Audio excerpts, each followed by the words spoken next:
Hey y'all, Billy from Pastures farm. Beautiful cloudy morning out here, a little bit cool, but man, you can't beat it.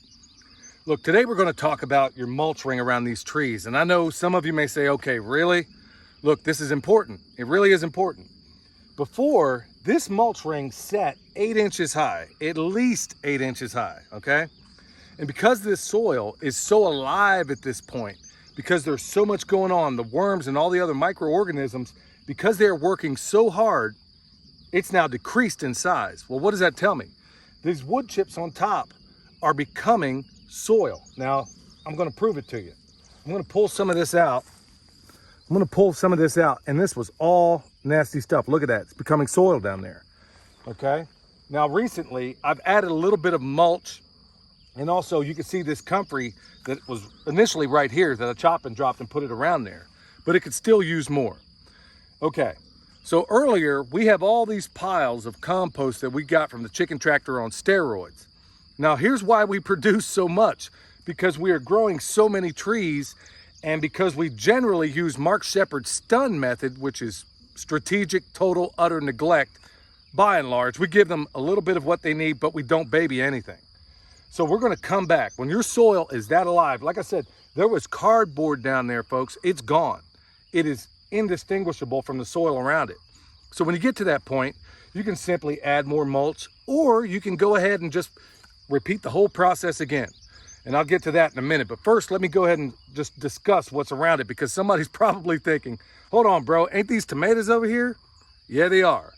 Because if you go back and check it out, we're doing something of a centropic design in this area, in our orchard, especially as these trees in particular, this one, all of them are, not all of them, but a great many of them are about this size. They started out this side just about a year ago. In fact, less than a year ago. So this is showing you the kind of growth they have. Well, flanked on either side of it, between this tree and the nitrogen fixer on that side, and this tree and the productive tree on that side, we have little gardens in between, okay?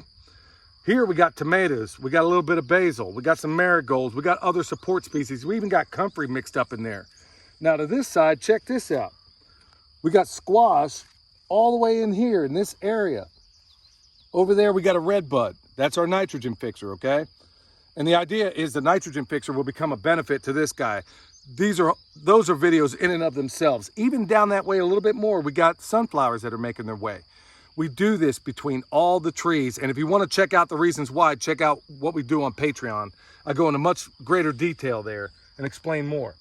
Now, also around this tree, what do we have here? A lot of folks out there would think this was a junk tree, which there is no such thing. This is a black locust. We didn't plant it, it's just coming up.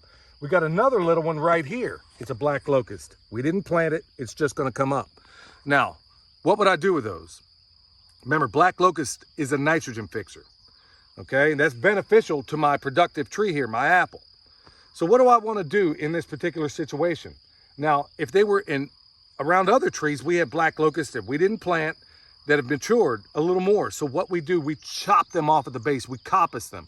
Or in other situations, we may pollard, which is chopping them up high. But we chose to coppice down there. So what happens? When these guys grow up and we prune them, they self-prune their roots, okay? Which is only adding more beneficial biomass to the soil. Folks, this is why these things are not junk trees. Don't get in there and yank those roots out. Leave them in there, because it's going to be to the benefit as those nitrogen fixing nodules from this intertwine with my productive tree. It's only going to produce a much, much better product. In fact, we've done it down there in some of these other trees, and in every single case where there was a nitrogen fixer in very close proximity, those trees have blown up and are largely disease resistant. Now, correlation doesn't mean cause in this case, but you know, we're seeing a lot of evidence. We've been doing this for a while now. So what am I gonna do with these guys right now? Nothing. I'm gonna let them grow up. I'm gonna let this one especially grow up. But I'm gonna let these guys grow up, and for years and years to come, I'm gonna coppice them, and then when they become vegetative again, they're gonna grow up again. Coppice them every single time. They'll prune their roots. They intertwine with these guys. Okay, so with that said, let's get into it. Now keep in mind, it's always best to chop a drop when your precipitation, I can never say that word, precipitation is higher than your evaporation, okay? Just remember that. Okay, so with that said, we know that this soil is very, very alive. I don't want to disturb it too much, but I am going to kind of spread this stuff out just a little bit, because a little while ago I did chop and drop the comfrey that was here, or that green manure that's sitting up there, okay? Here's another reason I don't want to disturb it. Around each one of these is a series of bulbs, okay? Mostly daffodils, and we use them for a whole number of reasons. Not the least of which being is that browsers generally detest the smell of daffodils. And even the ones that want to tunnel and mess with your trees, they detest the scent of daffodils. You and I think they're awesome, but they don't. So I want to make sure that I do this at a time that these guys are dormant, because during that time, this cardboard, here's just a regular egg box, this thing, with as alive as this soil is, will decompose in no time at all. Okay, let me show y'all a little trick that I'm gonna do. Came up with it a long time ago, and I showed my man Sean, the modern yeoman, who by the way is probably coming out tomorrow, along with some other folks. Showed him how this works when I do this around trees or anything else. All I'm gonna do, I double up my cardboard. This knife is a little bit wacky. I'm gonna cut a hole somewhere in the center of it. And then I'm just gonna cut a Y in it, like so. This razor blade is a little bit dull. I think Michelle might have got a hold of it. Yeah, she'll get a kick out of that. Okay, I got a Y in there. All I'm gonna do is push that through like so, okay? Now, I'm just gonna kind of fold up this one side of it just a little bit so I don't damage anything. And I'm gonna slide this right under the tree, just like this. Now keep in mind, the uphill side is over there, downhill's down this way. So when I put this on the tree like so, I wanna make sure that if that's my situation as far as my terrain, I wanna make sure it's not going this way.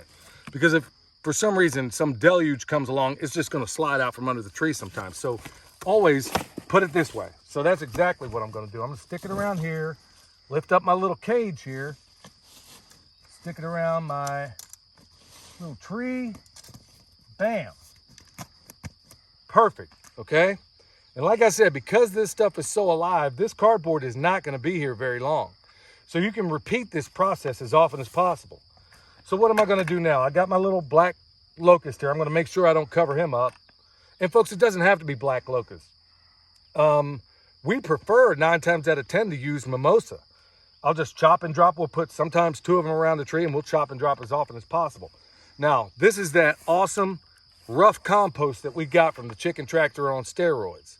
This is why we produce so much of it, folks. You can't have too much as far as we're concerned. As we showed you in the past, we've used it in the gardens. We make compost tea. This stuff is life to us because it literally is life. So I'm gonna dump this one on first. And that would likely be enough. But wait, there's more. I got some over here. I'm not gonna use it all, but I'm gonna take some and get some of this back spot. And like I said, I'm gonna show you just how alive this soil is, because we stacked this stuff up every bit this high the last time out. It's becoming soil as it goes. This rough stuff, the worms love it. I'm making a super highway within that cardboard for all of the worms and the microorganisms that are in there. Now, this last part, I don't know why it is, but so many people around the town we live by, they just take all their mulch and they push it up against the tree. I keep covering this. Because I don't know why people do it. They just yank it right up the base of the tree. If you want to introduce disease, there's your number one way to do it. So all we're going to do, make sure, and this is critical, make sure that the graft union on your tree is above the soil. If not, you're going to find a bunch of growth coming off of the rootstock, which is at the bottom. Then you have your scion, which is the tree you want, on top of it.